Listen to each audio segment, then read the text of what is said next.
and I'm Vice President for Communications and Marketing at the University of San Francisco. It is my pleasure to welcome you to Hilltop for this event sponsored by the Leo T. McCarthy Center for Service in the Common Good, and to introduce our guest speaker. You don't need to be a Vice President for Communications to know that Jack Abramoff is a man with name recognition.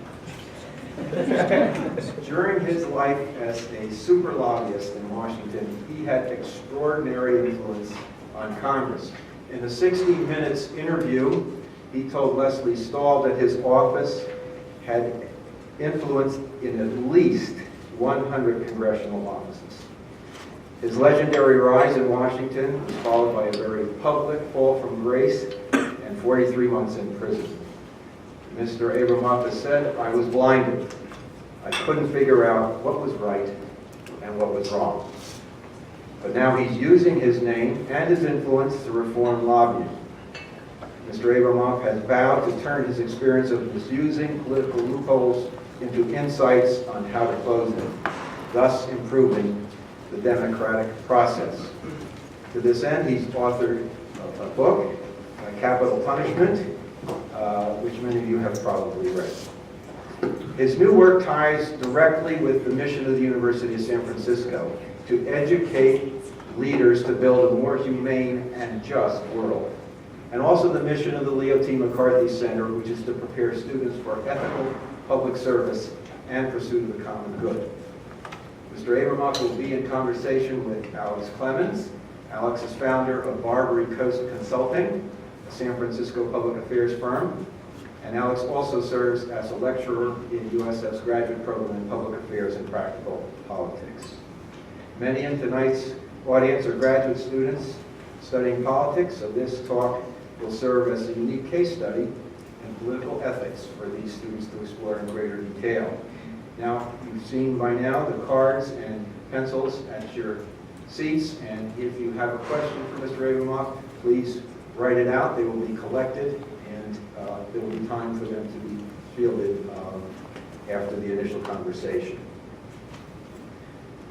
Not only do we feel Mr. Abramoff's new work is compatible with our Jesuit tradition and mission, his visit to our campus dovetails nicely with our current ad campaign, comprised of our value-based headlines throughout the city. Consider this headline USF has in ads all over town.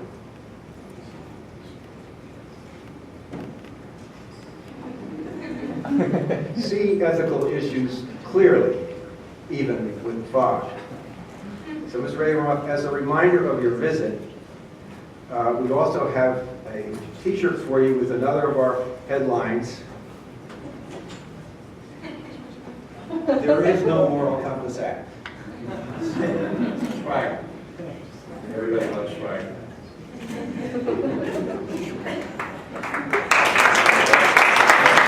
Please join me in welcoming to the University of San Francisco, Mr. Jack Abramoff.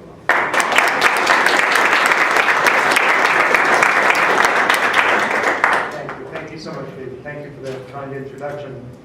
Especially since for many years I got used to the introduction, will the defendant please rise? So I really appreciate that, and Alex, I appreciate your organizing my being able to be here, and of course I greatly appreciate everybody taking time to come this evening. I haven't actually been to San Francisco. I was trying to think as I arrived, and I haven't been here I think since I was 11 years old.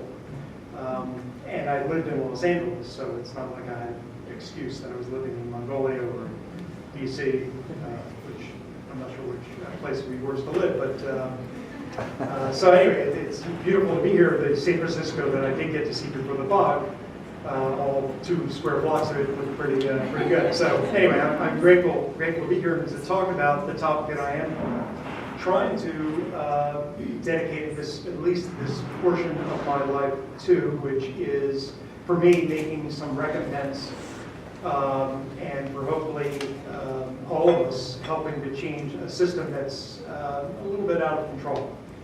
Now, each state, I go around and I speak in different states, and every state has their own particular local political issues, local political corruption issues, and campaign finance issues, and others that are sort of in the topic space that I'm involved with. Mine is really only congressionally, because that's my only experience.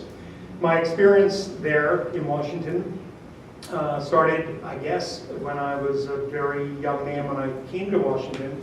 I guess I shouldn't say very young man. I was 26 when I first became a lobbyist. It wasn't a lobbyist like I ultimately became. It was a lobbyist heading President Reagan's grassroots lobby on Capitol Hill, and there encountered the first example of corruption.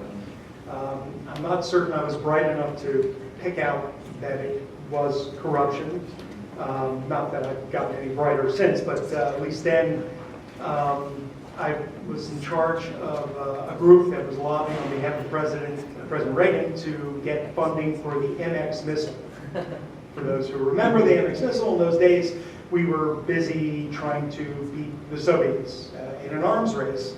And Reagan was pushing the MX missile, which was euphemistically perhaps, and certainly perhaps sarcastically by some called the peacemaker. This is a big missile. Anyway, we were in charge of organizing the votes in the House of Representatives. And I had a team of people who worked for me. We were on Capitol Hill, and we coordinated with the White House. The fellow we coordinated with was the communication director named Pat Buchanan, who later went on to even greater infamy. We worked with a young staffer in the basement of the old executive office building named Oliver North, before he became also infamous, in some circles, famous in others. And we were tasked with counting the votes. So we went about counting the votes. We were 6 or 7 votes short to win in the House of Representatives the vote on the MX missile. And I get a phone call in my office from a Democratic congressman, which wasn't usual. The Democrats we dealt with were what were they called the boll weevils, later I guess called blue dogs or yellow dogs, or I don't know, conservative Democrats who were voting with Reagan. And this fellow wasn't a member of that group. He was actually one of the leaders in the Hispanic caucus.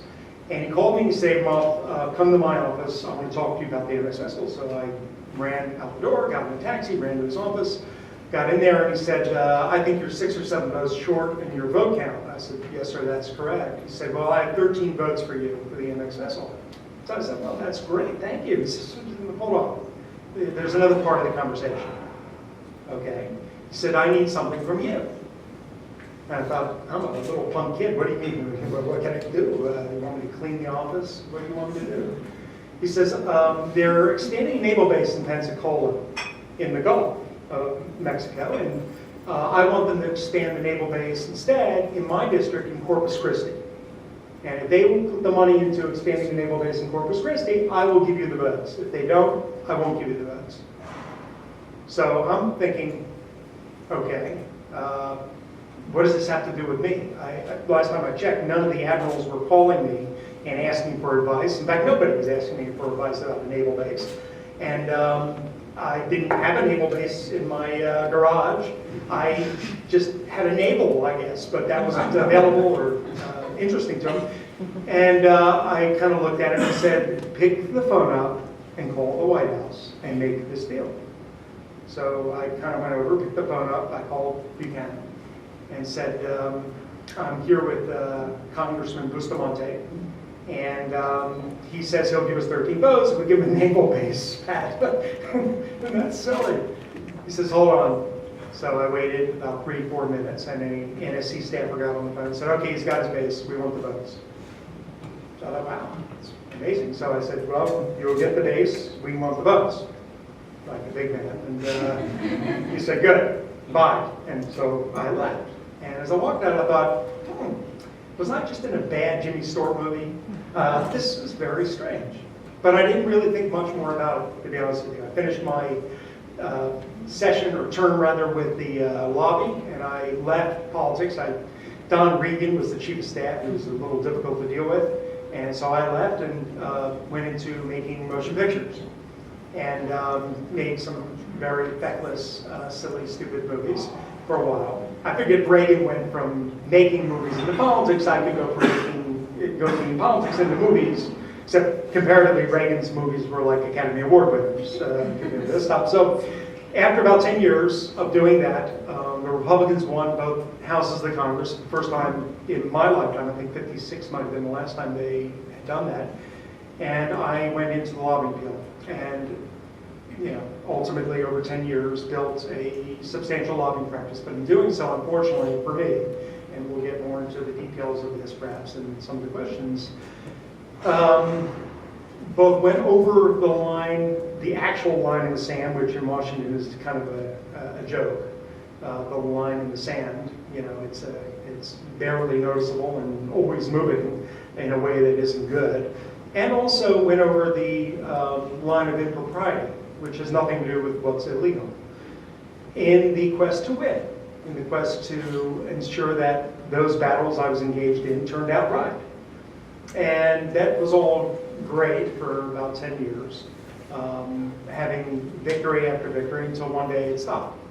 And it stopped with me with a Washington Post article, the start of several hundred Washington Post articles, and a scandal that erupted and ultimately led me to live in a prison for 43 months. And as this thing started, when the scandal started, basically the first article was Abramoff's, kind of a thug and a rough player, and he charges a lot of money and blah, blah, all sorts of things that to normal people are insults. To me and to my law firm, we were trying to decide whether to put it on our website or not, literally. And we decided not to. Why? Not because, gee, this is embarrassing and it's a shame that we're in a business like this, but rather because we didn't like the picture in the headline. And so it didn't go on the website. But my attitude was, well, this will blow over. Washington's ADD, it's an election year, 2004. A week or so, we're done. Well, it wasn't a week or so, we're done. It got worse and worse and worse. And as it did, I shifted to the next sort of dissembling mode that people in those kind of vortexes start thinking about, and which is, why are they picking on me? I didn't innovate. I didn't really invent anything. I didn't create a new way to do lobbying. I just did more of it. All right, so lobbyists would buy congressmen tickets to ball games. Most lobbying shops would have 6 or 8 tickets to the ball game. I had 72. What's the difference? Literally, this was my thinking. People would take congressmen out to play golf. So they'd take them to Congressional Country Club, or they'd take them to RTJ or some nice course. I would put them on a Gulf Stream and fly them to Scotland. They're still playing golf. Why is this a problem? Okay, again, a mindset, thinking, unfortunately. People would take congressmen to lunch and dinner. One of the great ways lobbyists influence people. Schmooze with them over a meal. I owned 2 restaurants that were like cafeterias. They could just go and eat sushi, wine, this and that. Why are they picking on me? And that lasted for a few weeks. And by the way, when I eventually went to prison, most of the men who were there with me, obviously it was a men's prison, unfortunately.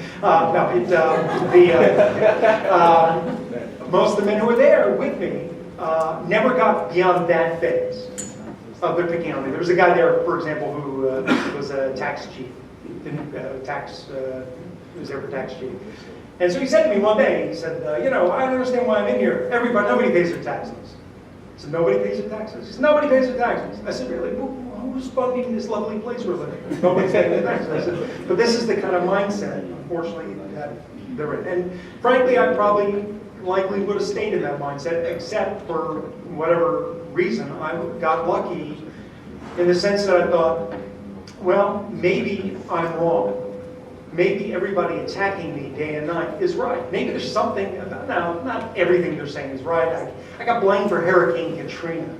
I was a good lobbyist, but I wasn't that good a lobbyist. They blamed that I took the money away from the levies. That was silly. But maybe, I thought, maybe some of this is right. And I started a process that took months and months, and it really was before I went to prison, of looking at myself, which was not comfortable, and looking at the 850,000 emails that I had sent over the course of those 10 years, and looking at the very uncomfortable ones, and start to decide to be honest with myself. Was I the saint I'd always hoped to be, or was I the devil? They said, well, where was I in this chain? And in the course of doing that, I also started to look at the system. The system I played, the system I defended, the system I thought was just fine. And I started to say, you know what, this is not a good system. This is not right. Okay? It's not right that I could, through the deployment of money, be able to, in essence, control the legislative process where I needed it controlled. Not that it controlled, Congress wouldn't pass anything unless I came over and said, what do you think of this, Jack? All right, but the things that I was involved in, we controlled. And why do we control them? Because we had more money, millions of dollars a year in campaign contributions on both sides. Okay, this is not a Republican or Democrat problem, it's everybody's problem. And that this system really was not right. And I came to this kind of epiphany. Again, it wasn't sort of a moment where a light went off. It was a series of months and months of analysis. And then I had to go to prison. And the time came, and I went to prison. And my attitude was, all right, well, I could go serve my sentence. I didn't know when I went to prison how long I'd be there, but I knew it wouldn't be forever. I mean, there were men there who every quarter they bring in, they give you your report, your report card, I guess, or something. They bring you in there, and on that report is your out date when you get to leave prison. Okay, so mine at first was, NA, don't apply because we don't know, or not available. And some were deceased.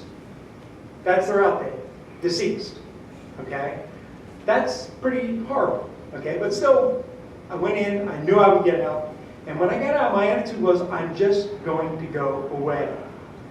And whoever coined the adage of there is no such thing as bad publicity didn't know what the heck they were talking about. Okay. And so I had always sort of enjoyed the fact that we had a last name that people couldn't pronounce, certainly couldn't spell. Everybody inserted an H or an M, an extra M, an A, a B, a Q. There was nobody ever got my name right. Now everybody got my name right. All right, and I go to stores and I buy something and give them a credit card and they go, oh, you must have a tough time. You got the same name as that guy.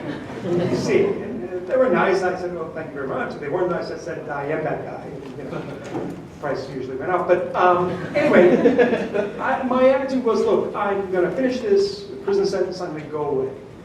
Then when I was in prison in 2007, they passed the Reform Act to fix all the things that I did. All the great infamous activities. And it was called HOLOGA, as the government, anything the government, of course, use the initials, HOLOGA, Honest Leadership in Government Act.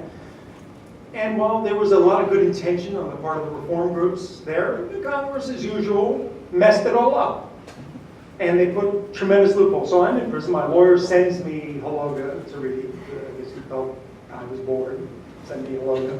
I don't know why he didn't send me People magazine, but he sends me HOLOGA.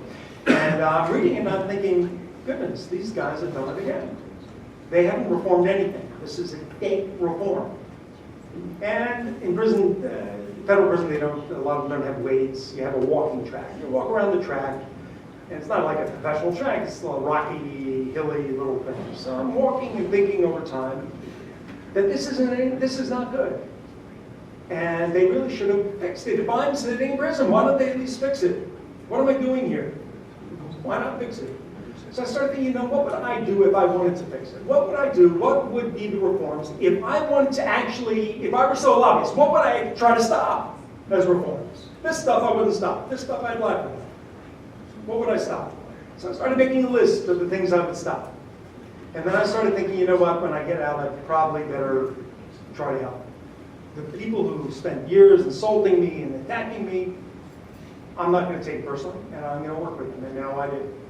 The reform groups, there are probably 5 or 6 that are significant. And I have been working on legislation to try to fix this. It's not an easy path, obviously. People who are gaining from and gaming the system don't want to give it up. And Congress doesn't want to give it up. I sort of guess and say that 90% of the people I lobby wanted to work for me. They wanted to make that transition. They wanted to become lobbyists. And many of them do. So very many of them do, and they make an awful lot of money. When you're on Capitol Hill, you're making, depending on what's your position, if you're chief of staff, you're in the low hundreds. You leave and go become a lobbyist, you're tripling that. If you're a congressman, you're making, depending on who you are, $1 million, maybe more. So they don't want that system disrupted. They don't want the system of raising money from special interests affected. Because it's very easy for them. They leave their office, they make some votes, they get in a cab or they get in a car, more likely. They go a few blocks away, and they go to a fundraiser where all the various lobbyists are sitting and all the special interests and give them lots and lots of money. And then they ask them what bills are important, and then they take care of them. And that's the way the system works. Well, that's a problem. It wasn't a problem for me then, and I would love to say to you it was. I'd love to say I realized it while I was doing it, I didn't. And I'm embarrassed to say, because I'm trying to be honest, that if I weren't here tonight and this didn't happen, I would be there doing it still. Okay? That's how invested and committed and how much I believed in what I was doing and how much they do. And by the way, to look at all of them and say you're a bunch of evil people, it's wrong. It's not true. They're not. Most of the people work there are good people. But there's a disconnect that I had, that they have, which is as follows. There's a very simple way to look at this. And I'm sure most of you, if not all of you, do look at this like this.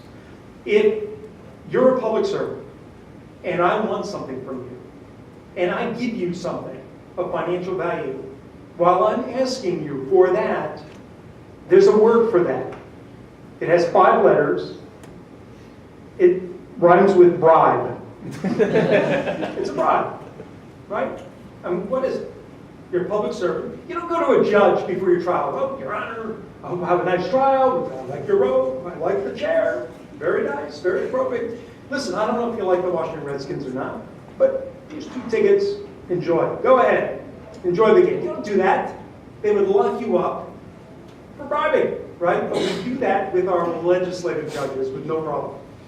With no problem. So, this notion that people can basically bribe our officials, unfortunately, courses through our system. This practice courses through our system.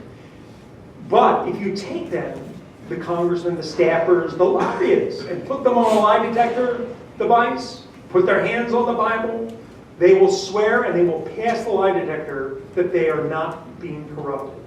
And they truly believe it. And they will say, the next words out of their mouth will be, no one is going to buy my vote for $2,000 or $20,000. Well, you know what? Somebody's buying your vote for a cup of coffee, and here's why. In human interactions, if somebody does something nice for you, unless you're a jerk, what is your response? You feel better toward them, right? You feel like, gosh, I'd like to do something back. Our whole human interaction thing is we want to do good things for each other. There was a commercial on TV, I guess about 6 months, 9 months ago. And this commercial was, somebody was helping somebody across the street, I think who was blind. And they're helping across the street, and somebody saw that, and so they did something good for somebody, and somebody saw that, and they did something else good for them. There was like a chain reaction of goodness. We want that, right? That's what we want for society. What we don't want is public servants doing that, because they can't be doing that. So unfortunately, that is our system. So I know we're going to get to our conversation part, and maybe we'll get into the details of it there, but the hope is that, you know, as I go around the country, I have yet to meet, frankly, anyone who thinks this system is not at its core a problem, dysfunctional. But you go inside the Beltway, and, you know, when I say what I say, I'm not a popular person to begin with, but you can imagine how very unpopular I become when I do speak like this in this bluntly among that particular class. So there is a plan afoot. There is a hope. It's going to be impossibly difficult, but it must be tried. And so it's something that I'm firmly spending time doing. And I guess we'll speak more about it now. So thank you for having me.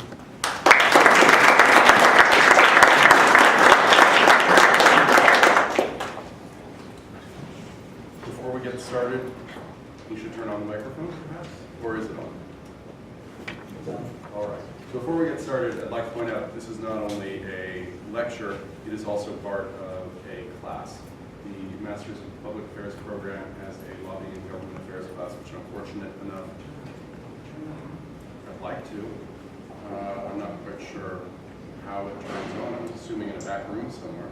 There are gnomes. You have anything? He's some doctor. No, there's nothing to push directly on it. I'm going to speak very loudly until it does go on. This is a class as part of the Master of Public Affairs program, and I'd like my classmates to rise, please, so we all know who they are. Several of them will be asking questions directly of Mr. Abramoff as we move forward. And if any of the rest of you have questions which you've not yet turned into Jelena, would you raise your hand? Please scribble them down and get them over to her. She'll be selecting some of the questions from the audience as well. Let's see, is that any better? No. Still have a problem. All right. Jack, first question is a pop culture question because, no, this is a college class.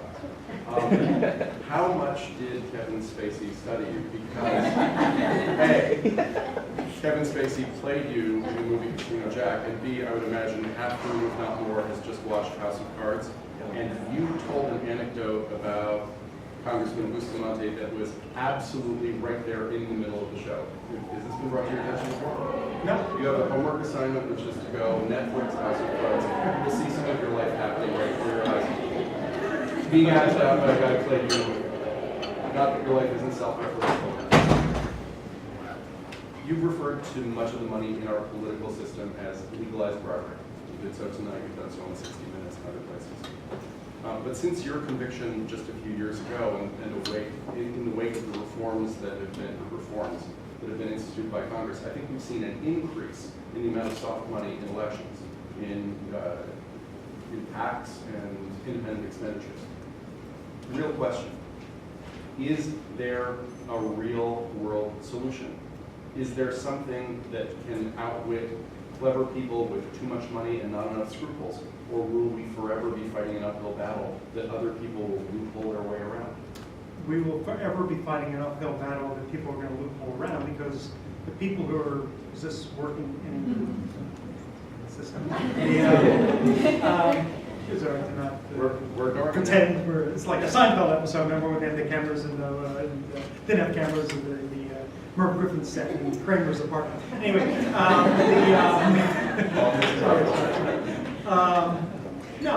first of all, understand who the people who are trying to get around things. They're extremely brilliant people, and their goal is to get around things. So it will always be a fight. The question is the other side going to engage, is our side at this point, going to engage in trying to keep the ball moving as they move the ball? But they're human beings. I mean, this is about human interactions. Their power and really power is what Washington has to offer. If you want to make a lot of money, you don't necessarily go to Washington. You can go to New York, maybe finance, maybe Silicon Valley, I don't know. But you're not going to necessarily go to Washington. People go there want power, and they're bright. So it will be a continuing fight. So, but having said that, there are certain things that are so very obvious. And the approach that I've taken is we need to go back to the core principles of this. If we look at this as though any conveyance of a financial interest to a public servant is a bribe, then we can better go about digging out root and branch all of these instances. If we look at it saying, well, it's okay to give you a meal, Congressman, if you don't use a fork and you're standing up, because that's not a meal. Nobody use the finger. Well, I'm done with a lot of congressmen, but normal people don't use their fingers when they're eating, and they sit down. So that's how we're not going to win that. Just because people aren't cynical enough, is that an actual law? Yes. Yeah. That is an actual law. Yeah. I mean, it actually has been superseded by an even better law for the lobbyists. What they did was they banned any meal, standing up, sitting down, rolling on the floor, fingers, elbows, whatever it is. You can't buy a meal for a congressman, staff, no matter what, unless it's a fundraiser.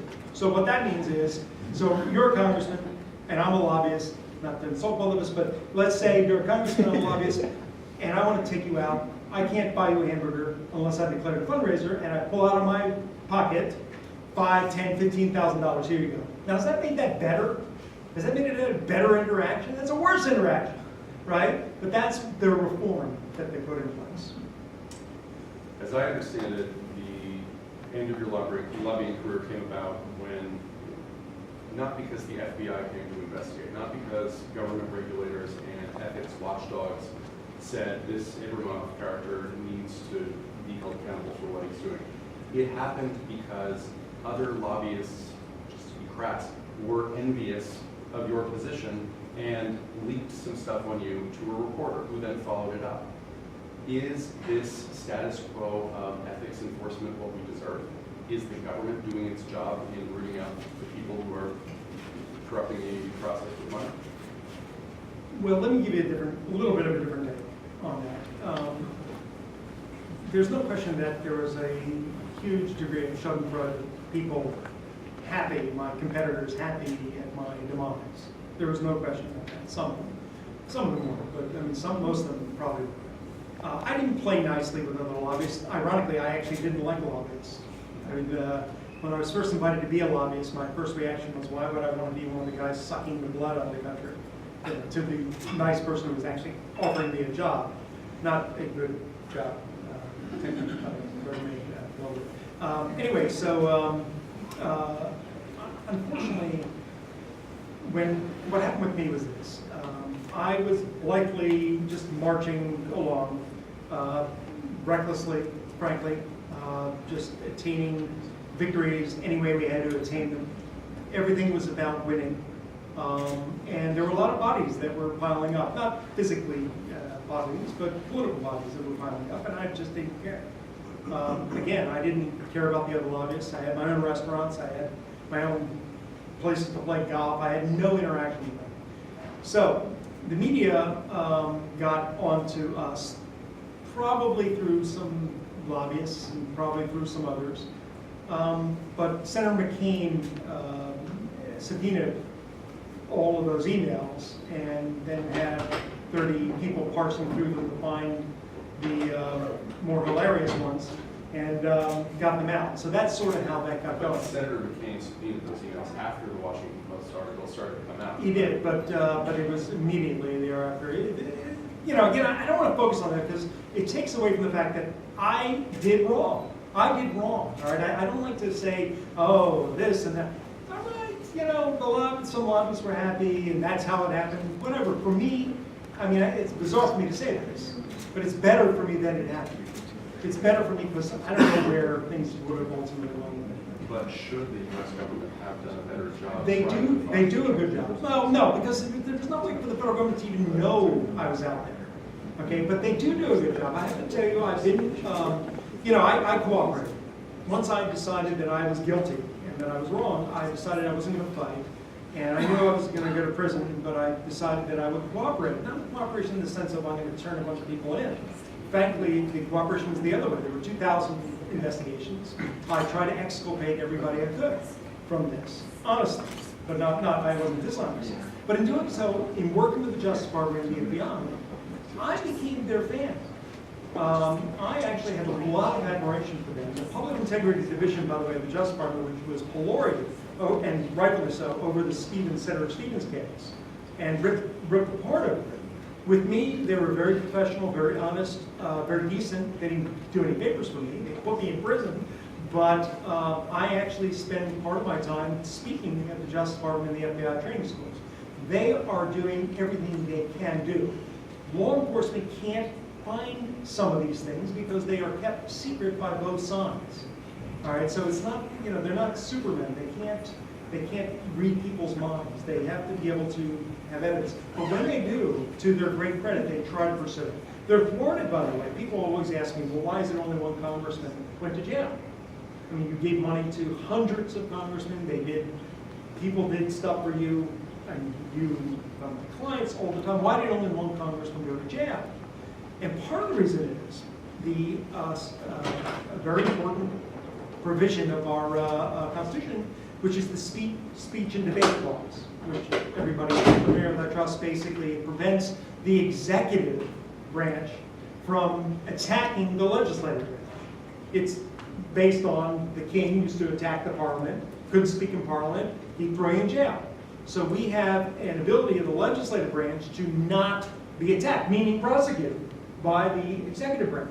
Well, what happens is, everything they do, you know, what happens in Vegas stays in Vegas, what happens in the Congress stays in the Congress. So much so, the FBI told me that after one of my settlements speaking recently, that Congressman William Jefferson, do you remember William Jefferson, Louisiana, $90,000 in cash in his freezer, okay? Had his freezer not been in his house and instead been in his, Here we go. had his freezer been in his office and not in his house, he would be enjoying the money today because of the speech and debate clauses. The FBI told him this. So anyway, so they're impeded in doing that. Anyway, it's a long, overly long. Do you think that your success as a lobbyist, your series of wins, the bodies piling up figuratively, contributed to your downfall? Do you think that the search for more and more and more and bigger and better can be a contributing factor in what happened? And do you think that's healthy? It's extremely unhealthy. It's an approach that becomes the ends justify the means, and that's what it was. The victory. We were undefeated. We only lost one time in 10 years, and that one time I was doing everything I could, even after I was fired, basically from my firm and being killed in the media. I was still trying to get that one victory, unfortunately. Unfortunately, with me at least, the ends justify the means. We're doing such great things that these little silly, stupid laws, about filing a form, time for that.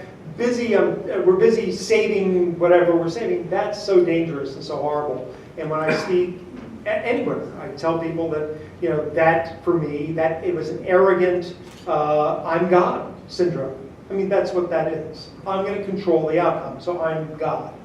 And unfortunately, that was indeed what led to my downfall, and rightfully so. Rightfully so. All right, I'm going to ask one last question, and then I think some of the students have questions, and then we'll get to general questions from the audience. You were part of a cadre of leaders in the Young Republicans in the early 80s, late 70s, early 80s? Early 80s. And from what I've seen, there was an ideological purity to what you and your colleagues felt at the time. You were on a mission. You were part of the Reagan Revolution, and the ideological fervor that came through in those interviews and those speeches seems to have turned, in your case and in the case of several other people, into something that has completely succumbed to greed. And was it an incremental process? Can you shed any light on whether the system forced it upon you? Is there something, you've been interviewed dozens of times about this, but what's at the root of having smart, young, ideologically pure people who have a cause they care about turning into something that they would despise from afar? Well, I'm not going to speak about any of the others because, they all have their paths that they took. I can only talk about me. First of all, nobody was pure. We were people. We were people. We had tremendous flaws. When I got to Washington, and even still today, I have certain things I believe in. My activities, unfortunately, I didn't synthesize and integrate my thinking system in a way that would have been consistent. And so I was perfectly able to basically compartmentalize my life, which is very bad. Is very bad. Because you really do need to make sure you're consistent and looking at everything, and I just didn't do that, and probably consciously didn't do that.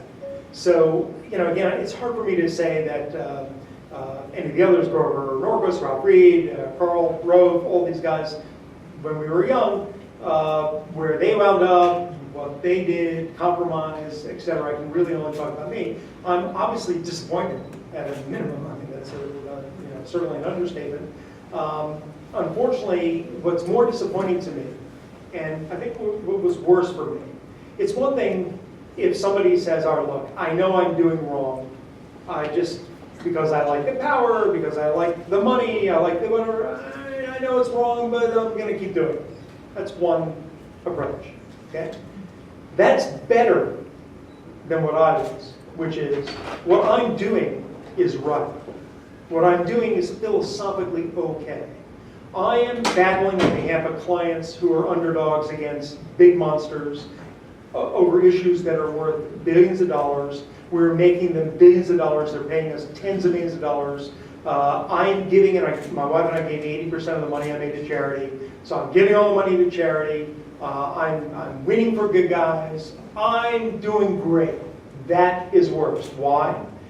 The person who says I'm doing wrong has a chance to stop what they're doing. They can one day say, you know what, I shouldn't be doing this. I'm going to stop. The guy who thinks that he's doing right is never going to stop. And that's why I say, as I said earlier, unfortunately, had this not happened, I would be doing it right now. It required for me, and the good Lord, unfortunately, in some respects, delivered to me a decapitation so that I could finally sit down and think about it. That 2x4 to the head caused me to think about it. I wish it were not the case. I wish I thought about it and stopped, but I didn't. So that is, I think, the difference between the two approaches. Unfortunately, I had the worst one. All right, classmates, it's your turn. Jelena, will you send up our first, please? Hi there, thank you so much for being here. My name is Elle, and I'm really excited to be able to ask you a question. Ellen, can you take the stand, please, right up here? Yes. Approach the bench. Doesn't sound good. This isn't going good. Right? Hello, thank you so much again for being here. We're really honored to Get closer to the microphone, please. Hello. Hi. It's a tough room, Ellen. I'm sorry. Can you move away from the microphone? Okay, I'm not an expert. So I'll get to my question and stop and mess with the microphone. Does an ethical lobbyist exist, in your opinion, or is cutting moral corners included in the job description? Did you hear me? I heard. Okay. Sorry about that. Okay.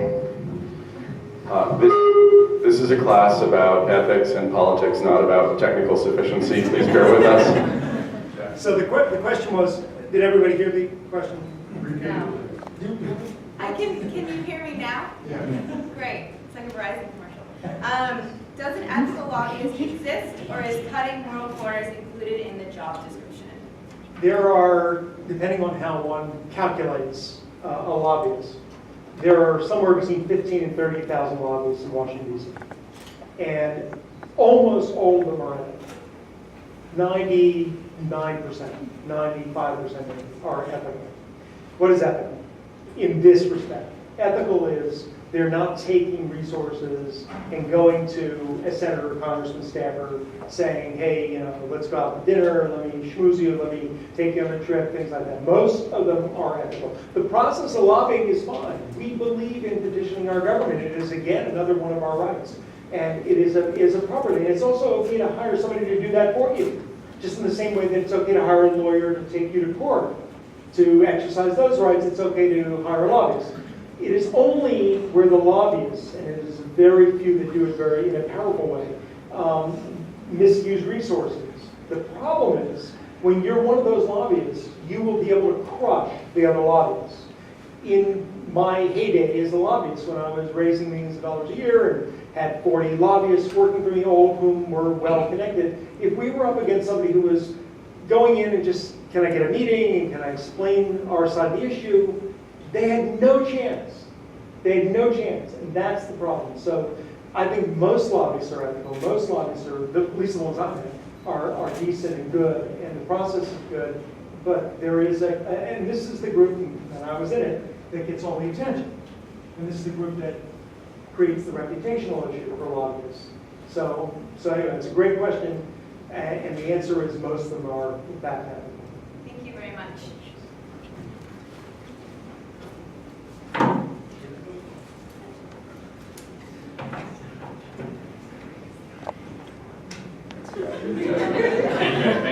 Thanks for being here.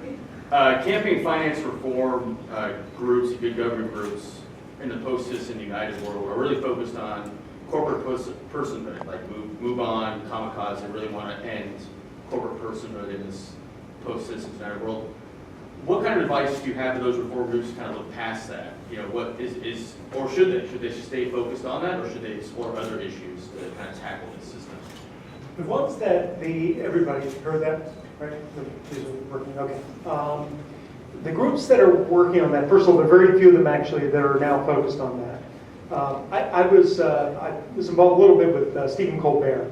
Okay, I was on a show and we sort of became friendly as a group, and they're interesting. They work on the issues they actually work on, and he was focused on that as well as the big issue. And it sounds great from a cartoon point of view. Corporations aren't people, and things like that, but it's a little more complicated than that. First of all, we all want certain corporations to have rights that we as individuals have. For example, we want corporations, some certainly, to have free speech. Okay, like churches, like ideological groups, and places like that. We want them to be able to speak, have the rights of individuals as a corporate entity. So it's complicated. The reform that I think needs to be focused on, the thing that we're focusing on, is not this sort of general broad brush approach, because I'm not certain it would survive. In fact, I'm fairly certain it wouldn't survive the makeup of the current Supreme Court. Okay? So what would survive in the Supreme Court, we believe, and it's not just me, I mean, these are constitutional scholars and Trevor Potter and others who are working on this with us, is an approach that if you opt to become a lobbyist or a special interest, if you opt voluntarily to exercise in a certain way certain rights, that you should be able to give up certain other rights. Okay? We have that anyway. If you want security clearance from the government, you have to give up your free speech. Right? You have security clearance, you're going to be told things, you're not allowed to just go talk about it. You've given up that right. So the premise of in America, you can forego certain rights for other rights. Nobody's forcing somebody to be a lobbyist. Nobody's forcing somebody to ask for a special tax break or something like that. But if you do that, then your ability to give money to enter the political system in that way is going to be severely reduced and restricted. And my push to the reform movement has been two things. One is let's focus on something we can actually accomplish, that the right and the left together can, agree on. Because nothing's going to happen in this country unless the left and the right agrees. Let's not kid ourselves. The country's fairly equally divided. One side may win one election, the other side, but it's divided. So unless the right and the left are going to agree on something, it's not going to work. So here's something the right and the left can agree on. The people can't agree on it, or the elites, who are taking advantage of it. But a system where if you become a special interest or you become a lobbyist for a special interest, you have foregone, you need to forego your rights to give money.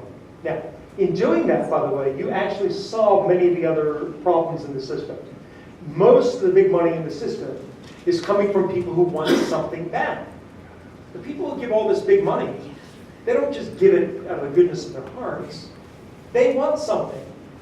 They want access. They want tax breaks. They want grants. They want whatever. Okay? Okay. Nothing wrong with that. You want to do that, but don't buy your way into doing it. So, therefore, this is what I tell groups who are focused on the corporate First Amendment. I think unfortunately, it's something that is going to require a constitutional amendment. And anybody who thinks we're going to be passing the constitutional amendment anytime soon, I have bad news for you. We're not. Okay? Getting bill through Congress is hard enough. Getting constitutional amendment is virtually impossible. It's much easier, and I read about this in my book, it's much easier to play defense than offense. It's much easier to stop something than to get something done. And so therefore, that's my response to it. Awesome, thanks.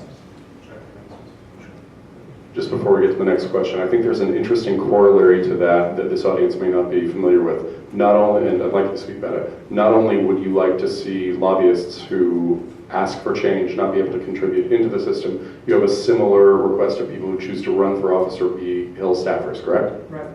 Yeah. One of the real problems, I think, is a revolving door up there. People go to work for the government, they want to do public service, and then they cash in. And people look at these guys, and by the way, some of them don't wait till they cash in. I mean, some of them don't wait till they're out. They get rich while they're there. Danny Hester, Harry Reid, I mean, Pelosi, I'm sorry. Again, it's bipartisan. People, Congressman, and Hester was an example of this, they'll know where a federal exit is being built on the road. And they'll buy up all the land around there. And they get rich. Or they get friends and family stock. Or, they have this battle going on about insider trading. You know, I did 60 Minutes, actually the same producer that did my segment. The next week they did a great program about insider trading, how they put Roger Rodham in jail for 11 years. Well, the same week they're sentencing him, these guys are in there buying stock based on their insider knowledge. And their insider knowledge, by the way, at times is actually far more important than the insider financial knowledge. Why? Because they know there's going to be a hearing, there's going to be a legislation to ban a product. I mean, these are devastating things that could take place, and they're trading on it. So they passed the Stock Act. So what they should have done is, by the way, say that if you're going to work in Capitol Hill, you have to put every asset in trust, blind trust, everything. You can't buy and sell stock. You can't do anything like that. Okay? Instead, what they did was they said, well, we just want to know about it. Just file a disclosure form. And then, by the way, recently, they just said, well, you don't have to disclose it. It's okay. So another round of nonsense with these guys. So, anyway, no, we have other questions. Haley.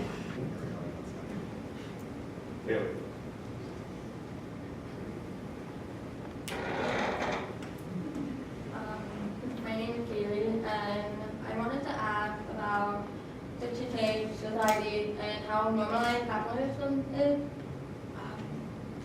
Where do we draw the line in what is like considering ethics and what is like considering capitalism and lobbying? Capitalism Or lobbying? lobbying? Well, yes. That's a very, very good question. And the problem is that nobody is able to draw a definitive line anywhere. Okay? And one of the games in Washington is about the fact that the line keeps moving. Okay? The inside joke is the line doesn't matter. Because well within the line, people are behaving very badly. 99% of everything I did was legal. That's a bigger scandal than what I did that was illegal. And that's something that we have to change.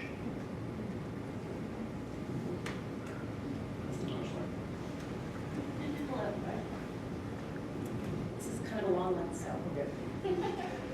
Our close connections to key members of Congress, insider knowledge of how the Hill works, and millions of dollars to contribute to congressional campaigns all that a woman needs to be a successful lobbyist in D.C., or do women lobbyists face certain obstacles that men lobbyists do not? In addition, do the tactics and strategies that men lobbyists use to lobby men members of Congress also work for lobbying women members of Congress? That is a great question. Earlier today, I said to Alex, it's rare that I get a question I haven't been asked before. Because I've been asked most of the same questions all the time. I've never been asked that. That's a very interesting question. First of all, I think it's harder for women lobbyists.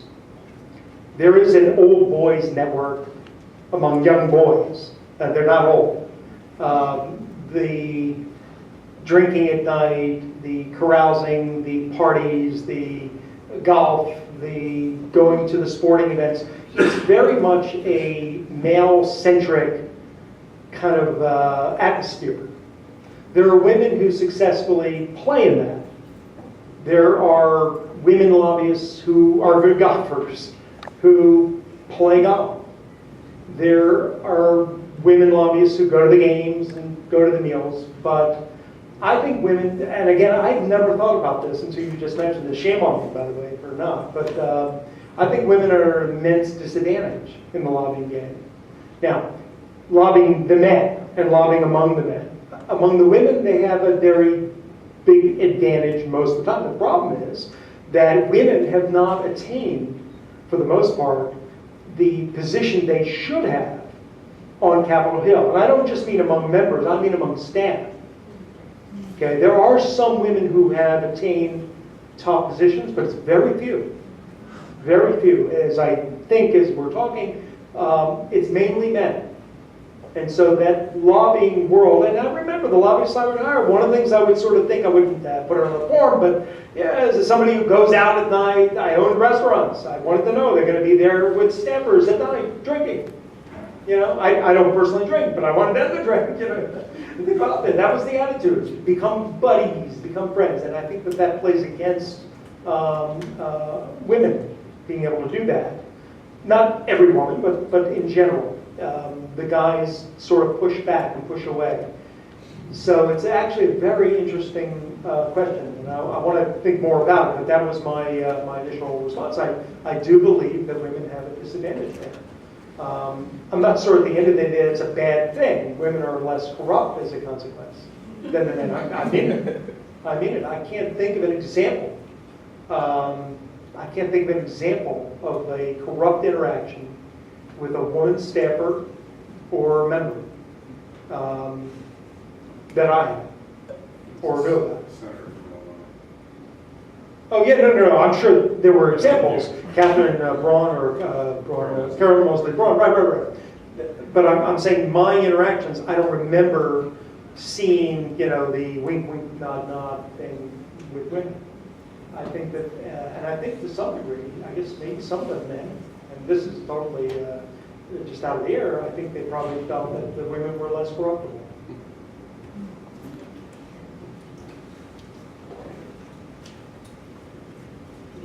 That actually is a perfect segue into our first audience question, which is, do you think that the inclusion of more women in the political process, Microphone, please. do you think that, oh, see, this works. Do you think that more women in the political process would naturally make the process less corrupt? I think the answer is yes. And would it, as a follow-up, would it just be in elected office or also as more women lobbyists? No, I think it would have to be both, and staff on the Hill. It's not going to necessarily, maybe with enough women, maybe they would on their own end a lot of these little games that take place. I don't know. I don't know if we'll get there. I don't know. But I think that my inclination is, again, I'm embarrassed to say I hadn't really thought about this till tonight. But I do believe that that would probably help immensely. And we have a lot of these, so I'm going to try to get through as many as we can and combine some of them. Since ethics are a created construct that aren't really set in stone, that we all have a different idea about, do you really think it's possible to have a set ethical standard for politics and government? No, I think it's a moving ball. I think that the times will dictate certain changes and nuances. Back in 40, 50 years ago, well, even more, when LBJ was majority leader in the Senate, he had a shoebox on his behind on his credenza. And if you came in to lobby him, you had to put money in the shoebox, cash. Okay, he wasn't the only one. That was not anything strange. Today, if somebody had that, they'd be in prison and they'd be all over the newspaper. So times change. So I don't think that there's necessarily for this space going to be, this are the hard set rules that won't ever alter or change, because also you're going to have people who are going to try to maneuver through them. So you're going to need to have certain flexibilities. But I mean, there's certain things that I think at their core are obvious to everybody outside of Beltway, such as you shouldn't buy a result from the government. I mean, I think most people outside of Beltway could agree on that. So building from those, and that's what, in fact, we're trying to do with the Anti-Corruption Act that we've got, is to sort of go from core principles and then build the legislative and statutory responses from those. What would good lobbying look like? Good lobbying would be a member or staffer bringing in both sides separately, perhaps, or together maybe, on an issue, hearing them out, whoever they are, having not received from them a dollar of any kind, and not being beholden to them in any way. Listening to them on the issues, and then making a decision based on their ideology, their politics, their districts, their states, whatever it is, but making the metrics be those and not, did they come to my fundraiser? Let me. Holding on to this, sorry. I believe what you just described would be good governance by elected officials, but are there things that lobbyists should do and should avoid on the other side of that coin? Well, the lobbyists, I mean, this sounds strange, but the lobbyists actually are a response to a system set up by the Congress. Okay, the lobbyists are, for the most part, I mean, there are very few lobbyists who are breaking the laws. They don't need to break the laws. The laws that Congress writes are sufficiently amenable to their behavior. So I don't sort of look at the lobbyists as the problem here. The problem is the Congress. They're the ones who can change these things. But they want to be lobbyists, so they don't want to change these things. In maybe a similar vein, when it comes to lobbying, what you experience, is there a difference between Democrats and Republicans?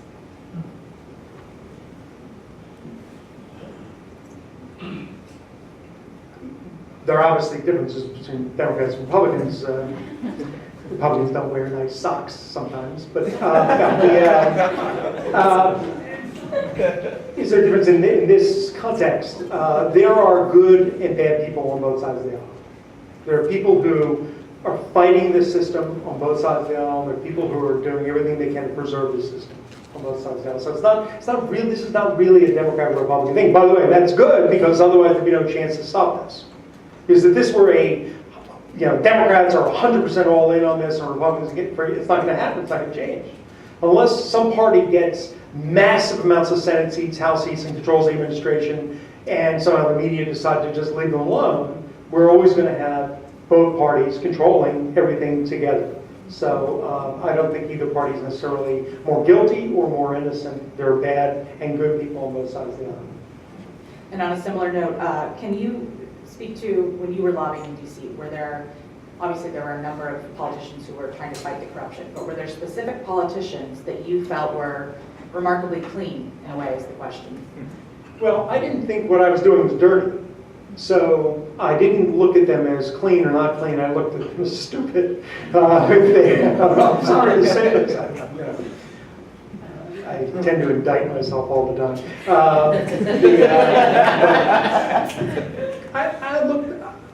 I'll give you an example. There was a congressman.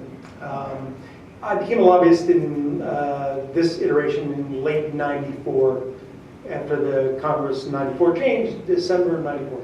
So '95 comes, and one of the guys who came on board the lobbying firm with me, a guy who I brought on board, said to me, Congressman so-and-so from a state in the South, we can't ever meet with him. He won't meet with lobbyists. He won't take our money. He's instructed his staff never to meet with us, never to talk to us.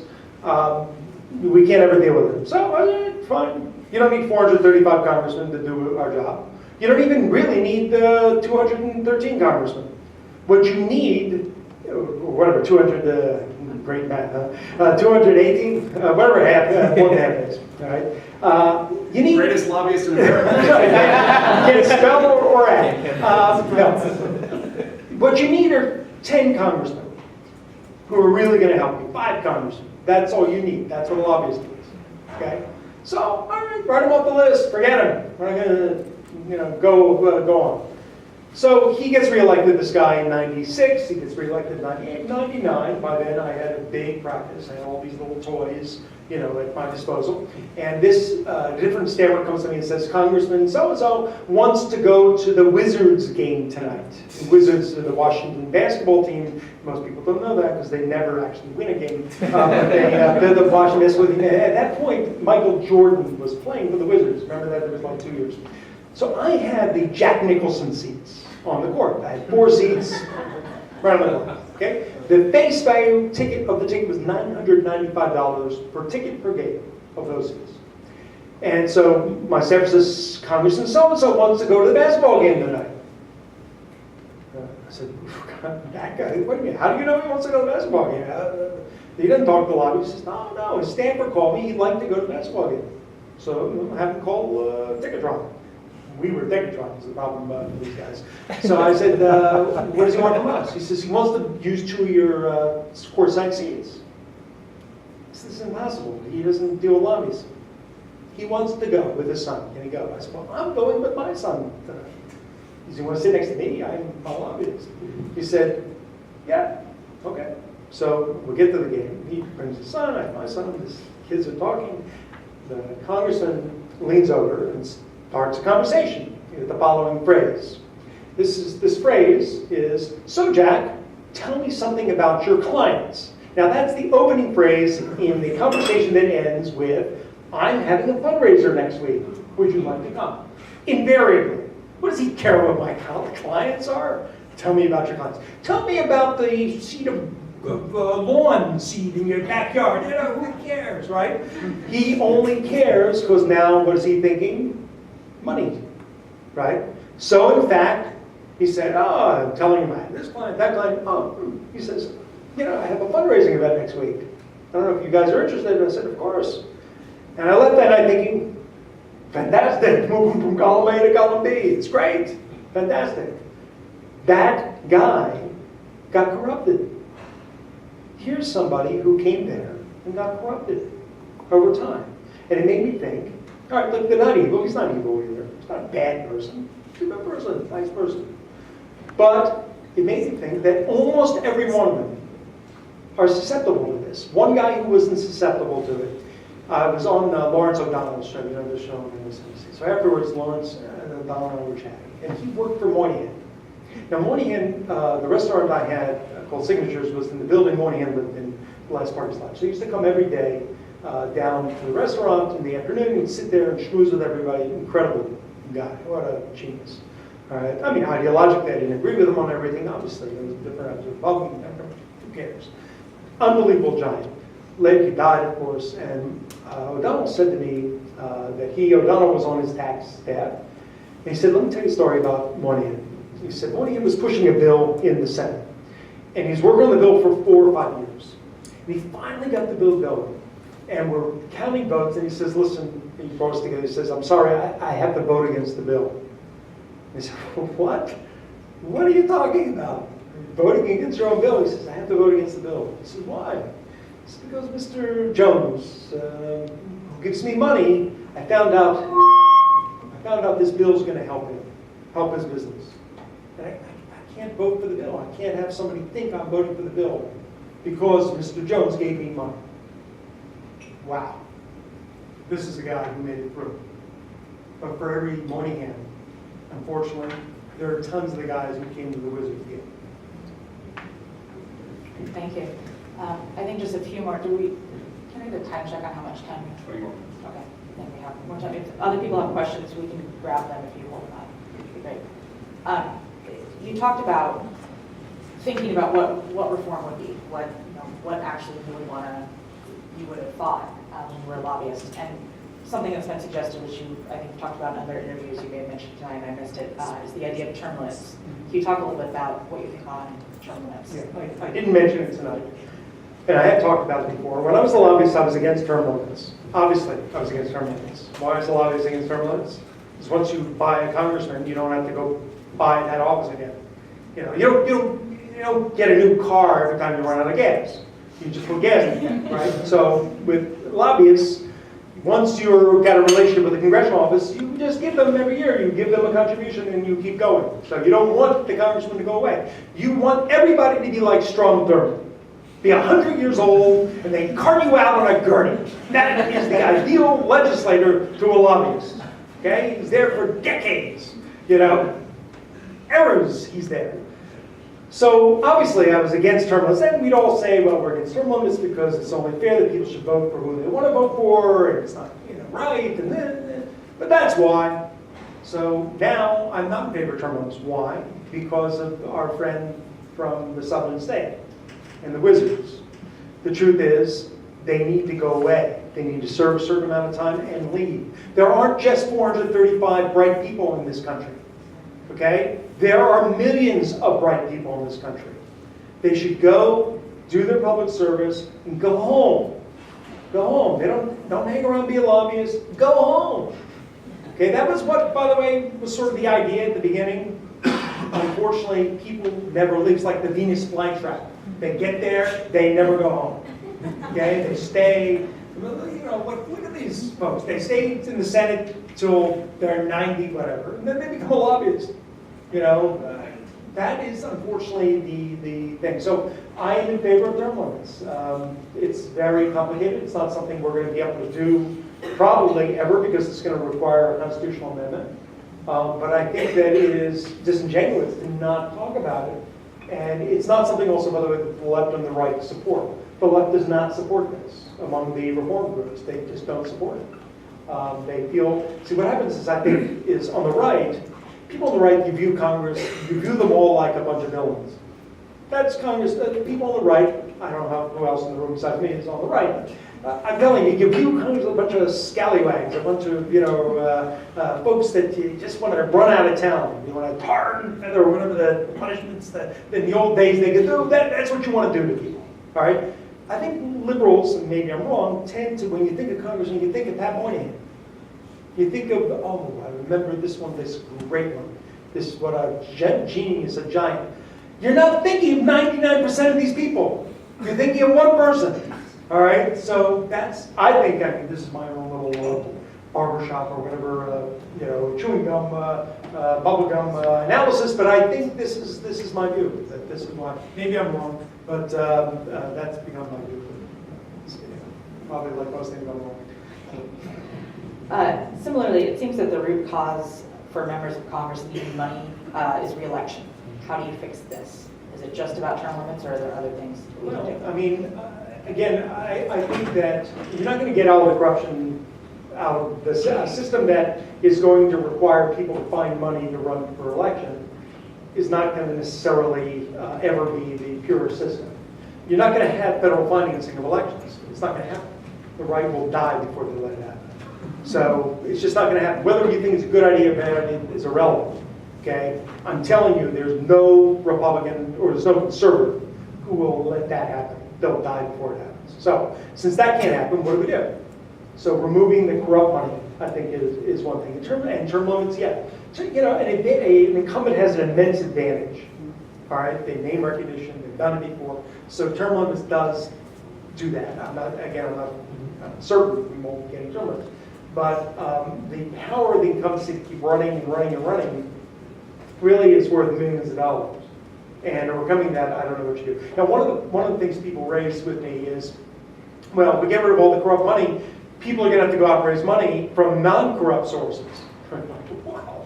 And so I said, well, there's something they have, a lot of people haven't heard of it, it's called the internet. And, you can raise money, I think Mark Obama showed that. You can raise a lot of money on the internet.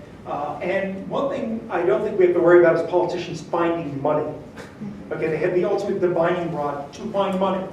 All right, so making sure that they're okay is not necessarily a big problem. Now, people then bring up the idea of, well, we're only going to have millionaires and millionaires running for Congress. Well, it's interesting. I have a radio show, and this past Sunday, I had a guest on who was involved in a study they just completed that of self-financed candidates, meaning people who are very wealthy who self-financed their candidacy since 1980.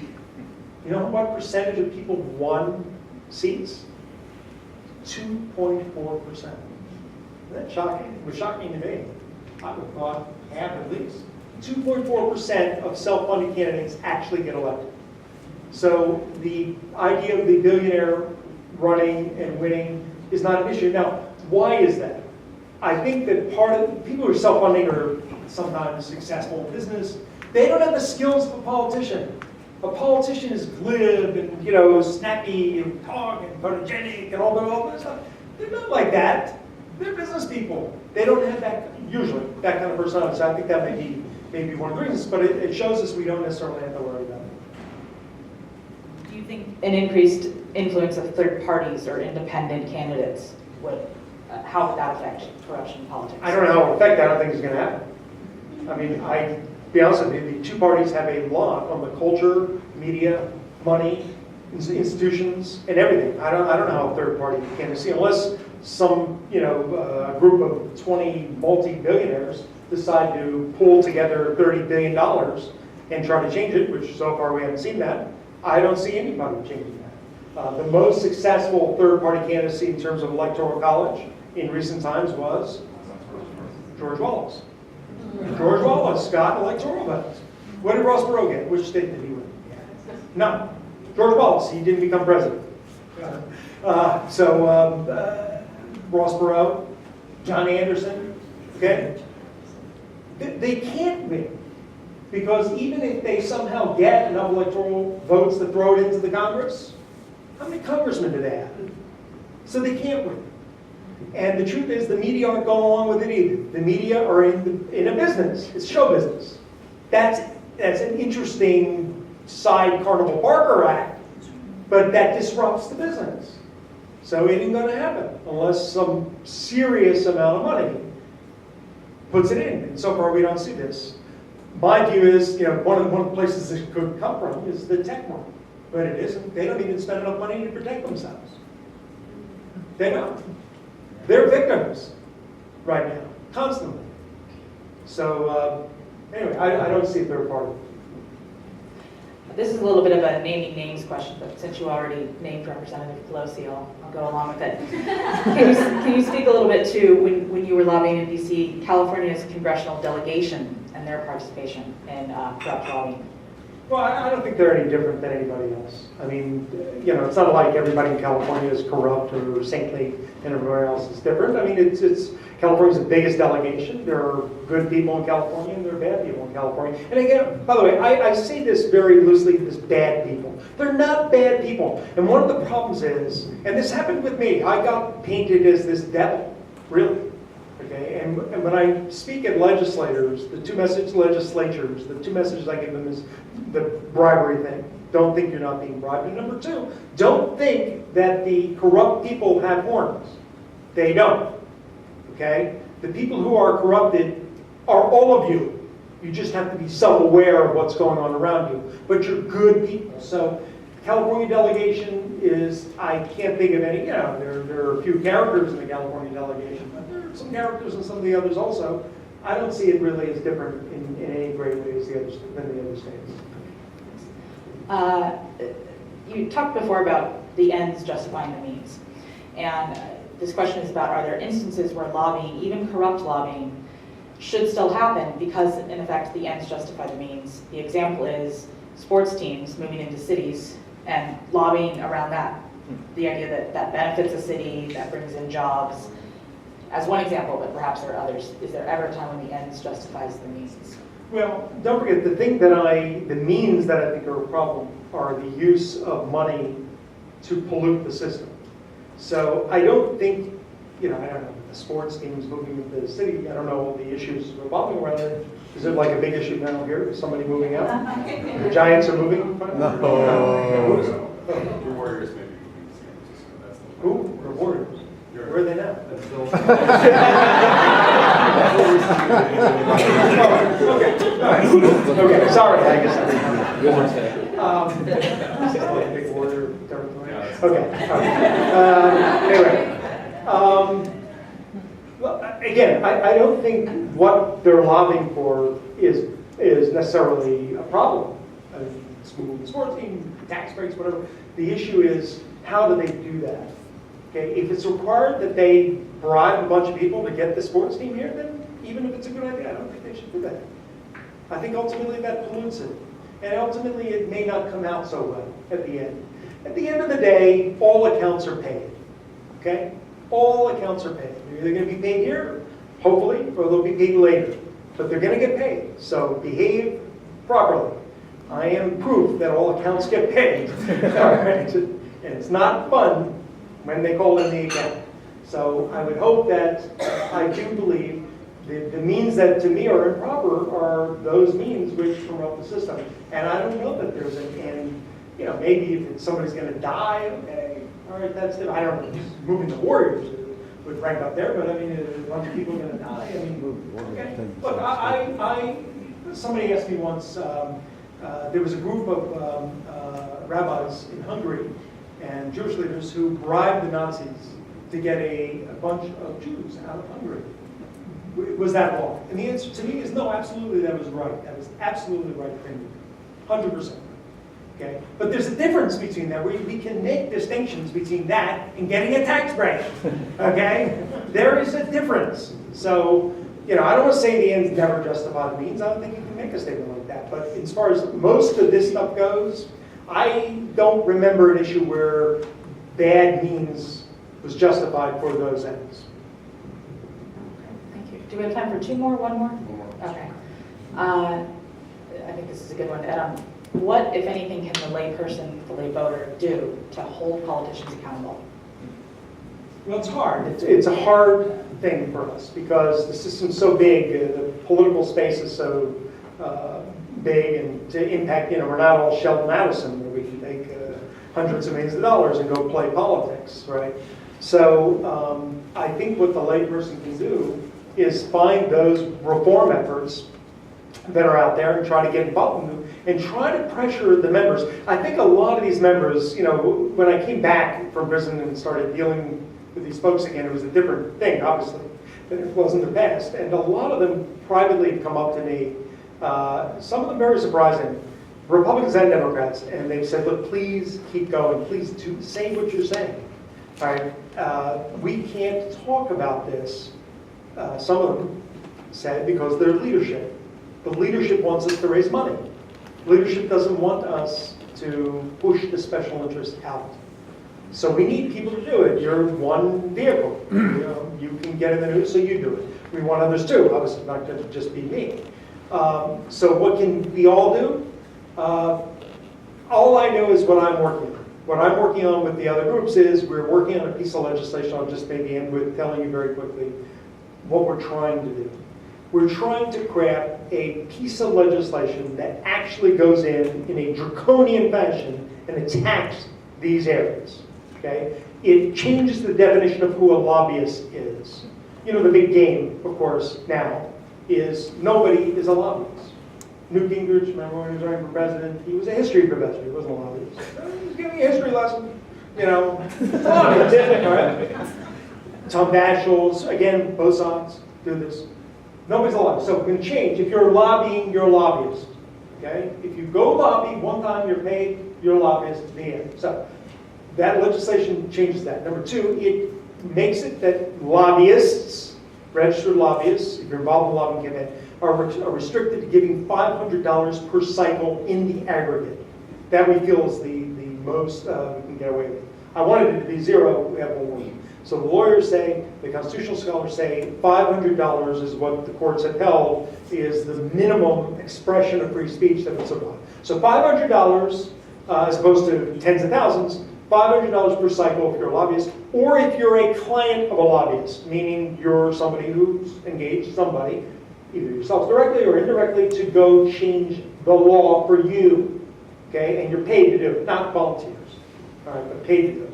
Okay, number three, if you're a federal servant, if you're a public servant, for 10 years after you receive your last paycheck, you may not engage in an activity that would require you to register as a lobbyist. 10 years, okay, which should be as much of a cooling off period as, again, the lawyers feel we can get away with. If you can't give to super PACs, if you're a special interest, you can't give to any 501c4 that's playing politics, all sorts of restrictions. So we're drafting a piece of legislation. Trevor Potter, who was former head of the FTC, is leading the effort. Larry Lessig, I don't know if that's a name familiar to anybody, but from Harvard, also involved. We're trying to come up with as perfect as we can a piece of legislation. Now, what do we do with this? Okay. First question people ask, why don't you just have a congressman draft it? Why don't we draft it? Because the bill will say, well, if we're going to eat and we're standing up and using our fingers, we can only get $5,000 checks. That's what the congressman will do. So we're drafting this legislation. Our plan is as follows. We're going to try to organize the reform movement, the 300 million people that believe in this, to go into 6 races in 2014. 3 where the Republican supports this bill in its current language. 3 where the Democrat supports the bill. Okay? And their opponents oppose it. And we want to direct every dollar we can into those races. And at the end of the election, we're hoping that 6 members or challengers who were not with us will have fallen. And then we will announce that in 2016, we are going to target 25 to 50 districts and go and try to beat 25 to 50 members. After that election, if we get whatever percentage of them, then and only then will members of Congress take it seriously. Because members of Congress don't care about money. This is an odd statement. It's not like you can go threaten them, we won't give you money.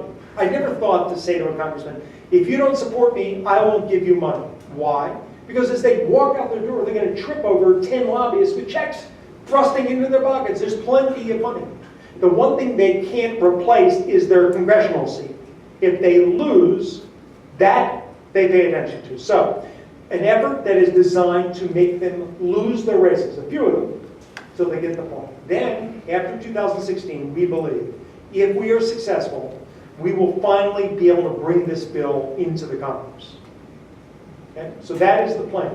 Now, as this plan becomes public, I hope it will become public over the next year, and you see this, what you and everyone else can do is go pressure your congressperson, man, woman, to support it, and not accept that they won't, or challenge it to support it. Why? Because if I'm running in a congressional race, and I've signed on to this American Anti-Corruption Act, and my opponent hasn't, you know what my first question to my opponent is? Why is it that you won't commit to not being bribed? Why is it that you won't commit to not cashing in on your office? What's the answer to that? Well, I didn't read the bill. The bill was section 4.2. No. So that is the plan. So what can we do? That's one thing we can do. I hope it'll be something we succeed with. I don't know.